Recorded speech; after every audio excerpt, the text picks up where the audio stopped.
Mandy and I welcome you back to day 48 of Reading the Bible 365. Today we're going to look at Genesis 24 to 27. And remember, I like to highlight verses I love in Genesis in yellow. Genesis is the first book in the Old Testament, and the first 5 books are called the Torah or the Pentateuch. There's 187 chapters in the Pentateuch, and Genesis has 50 chapters. Remember last week we ended with Sarah dying, and now we're on chapter 24, and so we're going to have Isaac, who's going to marry Rebekah. Isaac and Rebekah. Abraham was now old and well advanced in years, and the Lord had blessed him in every way. He said to the chief servant in his household, the one in charge of all that he had, "Put your hand under my thigh. I want you to swear by the Lord, the God of heaven and the God of earth, that you will not get a wife for my son from the daughters of the Canaanites among whom I am living, but you will go to my country and my own relatives and get a wife for my son Isaac." The servant asked him, "What if the woman is unwilling to come back with me to this land? Shall I then take your son back to the country you came from?" "Make sure that you do not take my son back there," Abraham said.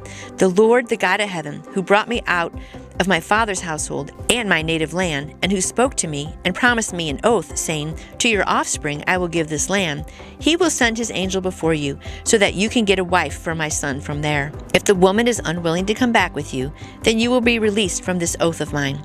Only do not take my son back there." So the servant put his hand under the thigh of his master Abraham and swore an oath to him concerning this matter. Then the servant took 10 of his master's camels and left, taking with him all kinds of good things from his master. He set out for Aram Naharaim and made his way to the town of Nahor. He had the camels kneel near the well outside the town. It was toward evening, the time women go out to draw water. Then he prayed, "O Lord, God of my master Abraham, give me success today, and show kindness to my master Abraham. See, I am standing behind this spring, and the daughters of the townspeople are coming out to draw water. May it be when I say to a girl, 'Please let down your jar, that I may have a drink,' and she says, 'Drink, and I'll water your camels too,' let her be the one you have chosen for my servant Isaac. By this I will know that you have shown kindness to my master." So he's setting up a plan. Before he had finished praying, Rebekah came out with her jar on her shoulder. She was the daughter of Bethuel, son of Milcah, who was the wife of Abraham's brother Nahor. The girl was very beautiful, a virgin. No man had ever lain with her. She went down to the spring, filled her jar, and came up again. The servant hurried to meet her and said, "Please give me a little water from your jar." "Drink, my lord," she said, and quickly lowered the jar to her hands and gave him a drink. After she had given him a drink, she said, "I'll draw water for your camels too, until they have finished drinking." So she quickly emptied her jar into the trough, ran back to the well to draw more water, and drew enough for all his camels. Without saying a word, the man watched her closely to learn whether or not the Lord had made his journey successful. He had to have been so excited at that point, right? When the camels had finished drinking, the man took out a gold nose ring weighing a beka and 2 gold bracelets weighing 10 shekels. Then he said, "Whose daughter are you? Please tell me, is there room in your father's house for us to spend the night?" She answered him, "I am the daughter of Bethuel, the son of Milcah, bore to Nahor." And she added, "We have plenty of straw and fodder, as well as a room for you to spend the night." The man bowed down and worshipped the Lord, saying, "Praise be to the Lord, the God of my master Abraham, who has not abandoned his kindness and faithfulness to his master. As for me, the Lord has led me on the journey to the house of my master's relatives." The girl ran and told her mother's household about these things. Now Rebekah had a brother named Laban, and he hurried out to the man at the spring. As soon as he had seen the nose ring and the bracelets on his sister's arms, and had heard Rebekah tell him what the man said to her, he went out to the man and found him standing by the camels near the spring. "Come, you who are blessed by the Lord," he said. "Why are you standing out here? I have prepared the house and a place for the camels." So the man went to the house, and the camels were unloaded. Straw and fodder were brought for the camels, and water for him and his men to wash their feet. Then food was set before him, but he said, "I will not eat until I have told you what I have to say." "Then tell us," Laban said. So he said, "I am Abraham's servant. The Lord has blessed my master abundantly, and he has become wealthy. He has given him sheep and cattle, silver and gold, men servants and maidservants, and camels and donkeys. My master's wife Sarah has borne him a son in her old age, and he has given him everything he owns. And my master made me swear an oath. He said, You must not get a wife for my son from the daughters of the Canaanites in whose land I live, but go to my father's family, to my own clan, and get a wife for my son. And then I asked my master, What if the woman will not come back with me? He replied, The Lord, before whom I have walked, will send his angel with you and make your journey a success, so that you can get a wife for my son from your own clan and my father's family. Then, when you go to my clan, you will be released from my oath. Even if they refuse to give her to you, you will be released from my oath. When I came to the spring today, I said, O Lord, God of my master Abraham, if you will, please grant me success to the journey on which I have come. See, I am standing beside this spring. If a maiden comes out to draw water, and I say to her, Please let me drink a little water from your jar, and if she says to me, Drink, and I'll draw water for your camels too, let her be the one the Lord has chosen for my master's son. Before I finished praying in my heart, Rebekah came out with her jar on her shoulder. She went down to the spring and drew water, and I said to her, Please give me a drink. She quickly lowered her jar from her shoulder and said, Drink, and I'll water your camels too. So I drank, and she watered the camels. I asked her, Whose daughter are you? She said, The daughter of Bethuel, son of Nahor, whom Milcah bore to him. Then I put a ring in her nose and the bracelets on her arms, and I bowed down and worshipped the Lord. I praised the Lord, the God of my master Abraham, who led me on the right road to get the granddaughter of my master's brother for his son. Now, if you will show kindness and faithfulness to my master, tell me, and if not, tell me, so I may know which way to turn. Laban and Bethuel answered, This is from the Lord. We can say nothing to you one way or the other. Here is Rebekah. Take her and go, and let her become the wife of your master's son, as the Lord has directed. When Abraham's servant heard what they said, he bowed down to the ground before the Lord. Then the servant brought out gold and silver jewelry and articles of clothing, and gave them to Rebekah. He also gave costly gifts to her brother and to her mother. Then he and the men who were with him ate and drank and spent the night there. When they got up the next morning, he said, Send me on my way to my master. But her brother and her mother replied, Let the girl remain with us 10 days or so, then you may go. But he said to them, Do not detain me, now that the Lord has granted success on my journey. Send me on my way, so I may go to my master. They said, Let's call the girl and ask her about it. So they called Rebekah and asked her, Will you go with this man? I will go, she said. So they sent their sister Rebekah on her way, along with her nurse and Abraham's servant and his men. And they blessed Rebekah and said to her, O sister, may you increase to thousands upon thousands. May your offspring possess the gates of their enemies. Then Rebekah and her maids got ready and mounted their camels and went back with them. So the servant took Rebekah and left. Now Isaac had come from Beer Lahai Roi, for he was living in the Negev. He went out to the field one evening to meditate. As he looked up, he saw camels approaching. Rebekah also looked up and saw Isaac. She got down from her camel and asked the servant, Who is the man in the field coming to meet us? He is my master, the servant answered. So she took her veil and covered herself. Then the servant told Isaac all that he had done. Isaac brought her into the tent of his mother Sarah, and he married Rebekah. So she became his wife, and he loved her. And Isaac was comforted after his mother's death. I have a neat note here. It says Isaac's thoughts were on God. So his reward was Rebekah, because he was out in the fields to meditate. And when he looked up, he saw the camels and Rebekah approaching. I love that. And so to get God's blessing, we do need to be focusing on him and worshiping him and doing the right things in life. Genesis 25, the death of Abraham. What a great servant he was. The death of Abraham. Abraham took another wife whose name was Keturah. She bore him Zimran, Jokshan, Medan, Midian, Ishbak, and Shua. That's a lot of kids at an old age. Jokshan was the father of Sheba and Dedan. The descendants of Dedan were the Asherites, Letushites, the Leumites. The sons of Midian were Ephah, Epher, Hanok, Abida, and Eldah. All these were the descendants of Keturah. Abraham left everything he owned to Isaac, but while he was still living, he gave gifts to the sons of his concubines and sent them away from his son Isaac to the land of the east. Altogether, Abraham lived 175 years. That is a good long life. Then Abraham breathed his last and died at a good old age, an old man and full of years. And he was gathered to his people. And I have a note here, 175, which means he lived 100 years after setting out from Haran. His sons, Isaac and Ishmael, buried him in the cave of Machpelah near Mamre, in the field of Ephron, son of Zohar the Hittite, the field Abraham had bought from the Hittites. There Abraham was buried with his wife Sarah. After Abraham's death, God blessed his son Isaac, who then lived near Beer Lahai Roi. Ishmael's sons. This is the account of Abraham's son Ishmael, whom Sarah's maidservant Hagar the Egyptian bore to Abraham. These are the names of the sons of Ishmael, listed in the order of their birth. Nebaioth, the firstborn of Ishmael, Kedar, Abiel, Mibsam, Mishma, Duma, Massa, Hadad, Timu, Jetur, Naphish, and Kedemah. These were the names of the sons of Ishmael, and those are the names of the 12 tribal rulers according to their settlements and camps.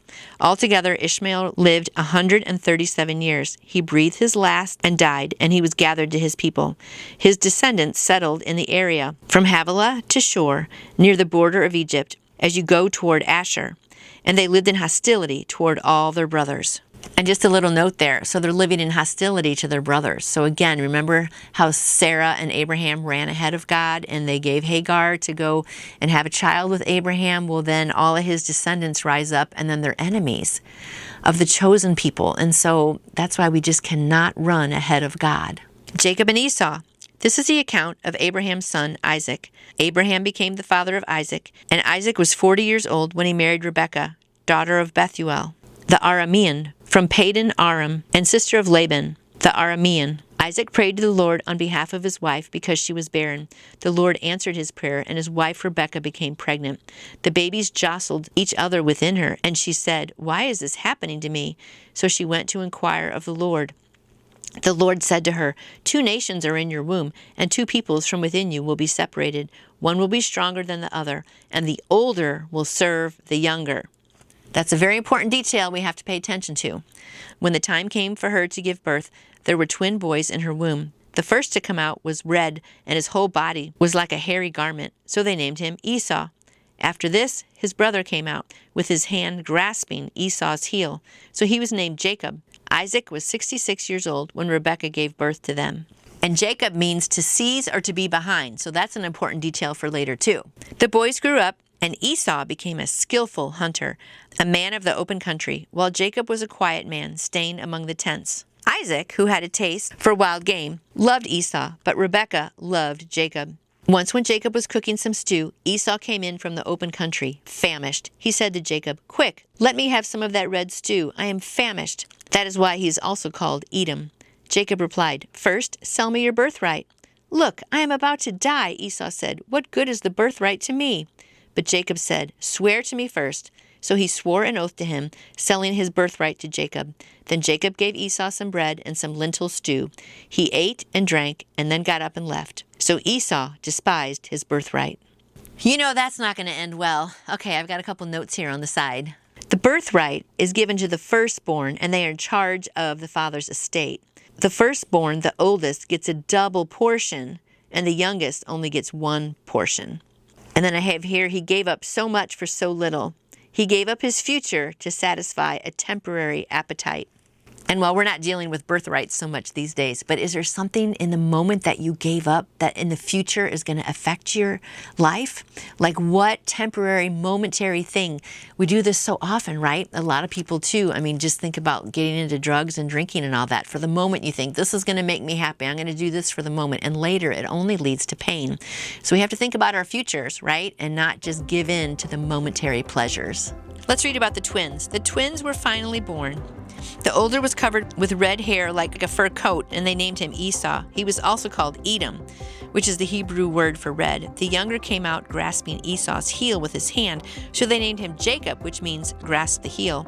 Jacob's name is an important one because it can also mean he strives or deceives.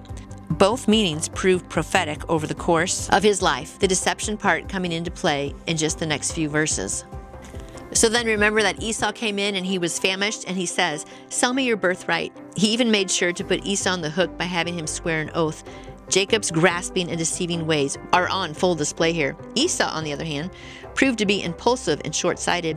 When faced with the prospect of losing his double inheritance, he reasoned, I'm about to die from hunger, so what good is the birthright to me? In other words, he settled for temporary satisfaction over hanging on to something which is more spiritually valuable. This is why the author says Esau despised his birthright, because he considered it so insignificant that a single bowl of lentil stew became more important to him. Heed the warning. Never let physical satisfaction take precedence over spiritual priorities. Whenever you do, you are despising that which is more valuable. Our generation, saturated with lies about sex, needs this warning now more than ever. Don't be the impulsive fool that Esau was, throwing away your future for momentary pleasure. Genesis 26. Isaac and Abimelech. Now, there was a famine in the land besides the earlier famine of Abraham's time, and Isaac went to Abimelech, king of the Philistines, in Gerar. The Lord appeared to Isaac and said, Do not go down to Egypt. Live in the land where I tell you to live. Stay in this land for a while, and I will be with you and will bless you. For to you and your descendants I will give all these lands, and will confirm the oath I swore to your father Abraham. I will make your descendants as numerous as the stars in the sky, and will give them all these lands. And through your offspring, all nations on earth will be blessed. So over here it's a repeated promise. Because Abraham obeyed me and kept my requirements, my commands, my decrees, and my laws. So Isaac stayed in Gerar.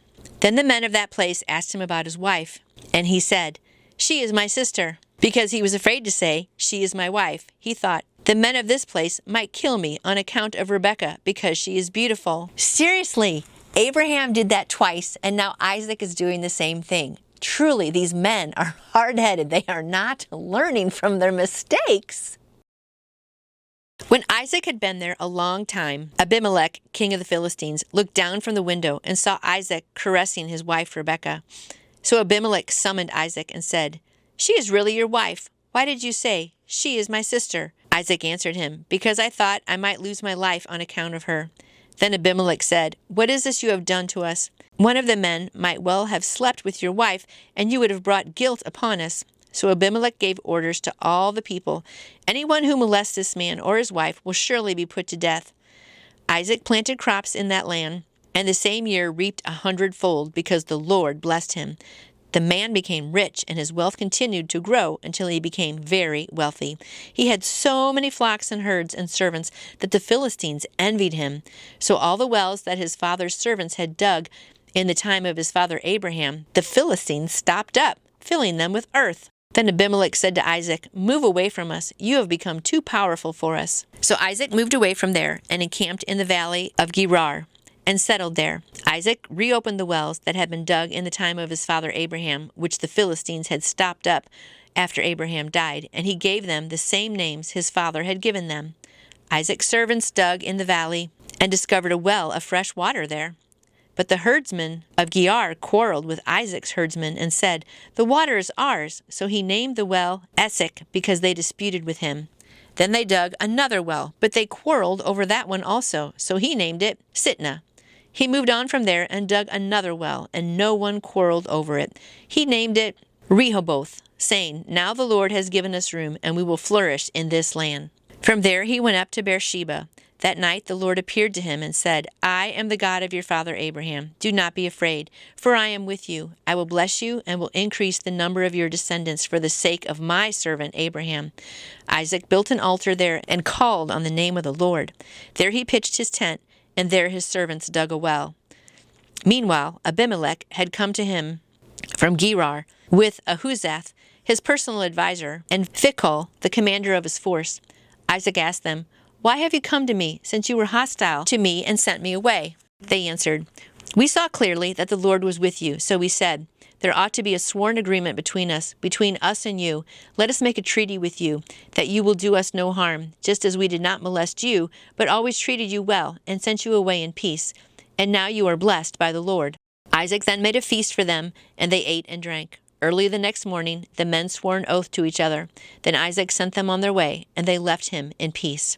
That day Isaac's servants came and told him about the well that they had dug.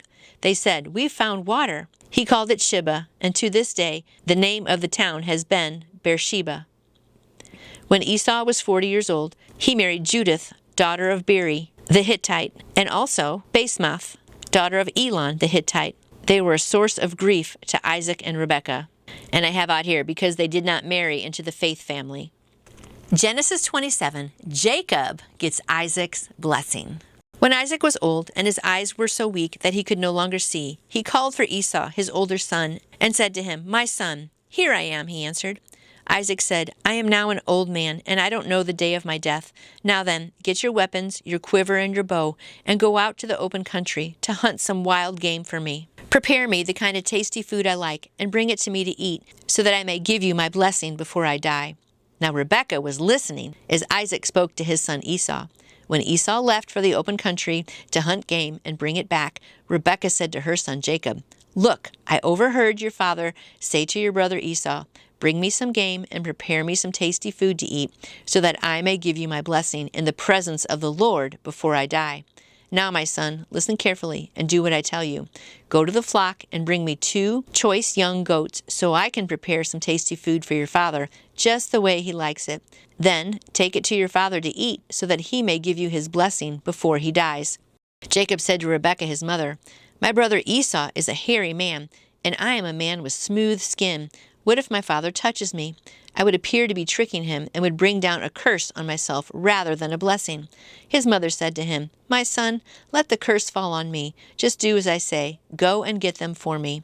Now this mom is scheming between her 2 sons. You know it's not going to end well. So he went and got them and brought them to his mother, and she prepared some tasty food, just the way his father liked it. Then Rebekah took the best clothes of Esau, her older son, which she had in the house, and put them on her younger son, Jacob. She also covered his hands and the smooth part of his neck with goatskins.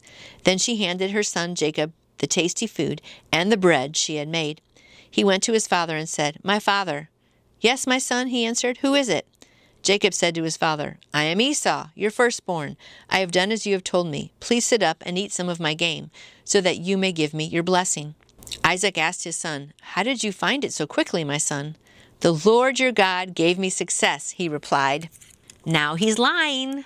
Then Isaac said to Jacob, "Come near so I can touch you, my son, to know whether you are my son Esau or not." Jacob went close to his father Isaac, who touched him and said, "The voice is the voice of Jacob, but the hands are the hands of Esau." He did not recognize him, for his hands were hairy like those of his brother Esau, so he blessed him. "Are you really my son Esau?" he asked. "I am," he replied.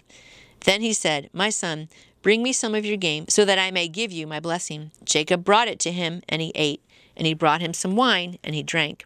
Then his father Isaac said to him, "Come here, my son, and kiss me." So he went to him and kissed him. When Isaac caught the smell of his clothes, he blessed him and said, "Ah, the smell of my son is like the smell of a field that the Lord has blessed. May God give you of heaven's dew and of earth's riches, an abundance of grain and new wine. May nations serve you, and peoples bow down to you. Be Lord over your brothers, and may the sons of your mother bow down to you. May those who curse you be cursed, and those who bless you be blessed." As Isaac finished blessing him, and Jacob had scarcely left his father's presence, his brother Esau came in from hunting. He too prepared some tasty food and brought it to his father. Then he said, "My father, sit up and eat some of my game, so that you may give me your blessing." His father Isaac asked him, "Who are you?" "I am your son," he answered, "your firstborn, Esau." Isaac trembled violently and said, "Who was it then that hunted game and brought it to me? I ate it just before you came, and I blessed him, and indeed he will be blessed." When Esau heard his father's words, he burst out with a loud and bitter cry, and he said to his father, "Bless me, me too, my father." He said, "Your brother came in deceitfully and took your blessing." Esau said, "Isn't he rightly named Jacob? He has deceived me these 2 times. He took my birthright, and now he's taken my blessing."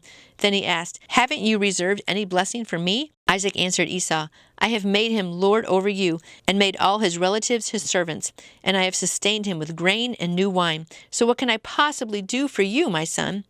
Esau said to his father, "Do you have only one blessing, my father? Bless me too, my father."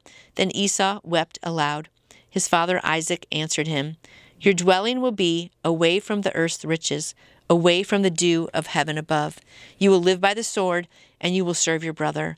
And when you grow restless, you will throw off his yoke from off your neck." Jacob flees to Laban. Esau held a grudge against Jacob because of the blessing his father had given him, and he said to himself, "The days of mourning for my father are near, then I will kill my brother Jacob." When Rebekah was told what her older son Esau had said, she sent for her younger son Jacob and said to him, "Your brother Esau is consoling himself with the thought of killing you. Now then, my son, do what I say. Flee at once to my brother Laban in Haran. Stay with him for a while until your brother's fury subsides. When your brother is no longer angry with you and forgets what you did to him, I'll send word for you to come back from there. Why should I lose both of you in one day?" Then Rebekah said to Isaac, "I'm disgusted with living because of these Hittite women.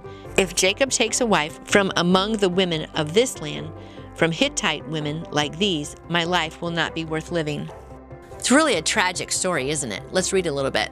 Isaac passed on his most valuable possession, the blessing he had received from his father Abraham, to Jacob.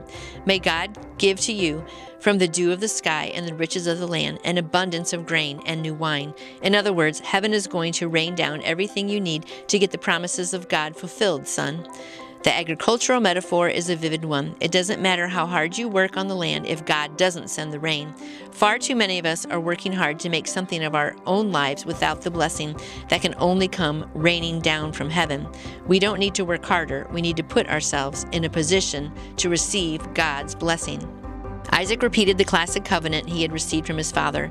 Those who cursed you will be cursed, and those who bless you will be blessed. The center of God's blessing would now rest on Jacob, as deceptive as he was. But Isaac actually goes back further than Abraham to Adam, in saying, "Many peoples will serve you, and nations will bow down to you."